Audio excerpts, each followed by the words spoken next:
వచ్చేసా మళ్ళీ రెస్టారెంట్‌కి వచ్చేసా. Hi guys. సో, ఇంటికి ఆషాఢానికి వెళ్ళి ఈవినింగ్ ఔటింగ్‌కి రాకుండా ఎలా ఉంటాను చెప్పండి ఫ్యామిలీతో. సో, అందుకే మా ఇంటి నుంచి గుంటూరు దాకా వచ్చేసామనమాట. అక్కడ మంచి హౌస్ ఆఫ్ బిర్యానీస్ అనే నా ఫేవరెట్ రెస్టారెంట్ ఉంది. తేజు వచ్చినప్పుడు ఈ జ్ఞాపకాలన్నీ మళ్ళీ రీకలెక్ట్ చేసుకున్నా.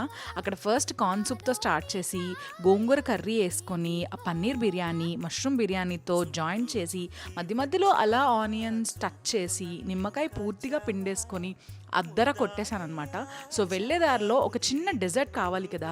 అందుకే మెక్‌డీలో ఆగామనమాట. వి గాట్ సమ్ ఓరియో అదే మెక్‌ఫ్లరీ అదే ఐస్ క్రీమ్ నాకు ఫేవరెట్ అని మీకు ఆల్రెడీ తెలుసు. సో, అవి కోన్స్ తిన్నాను. ఎందుకంటే అది అంటే ఒక్కటే తిన్నానులే. మమ్మీకి ఎంత కాదన్నా అసలు ఆవిడకి పెట్టడానికి మా వల్ల అవ్వలేదు ఆ రోజు. ఎందుకంటే వద్దంటే వద్దన్నారు.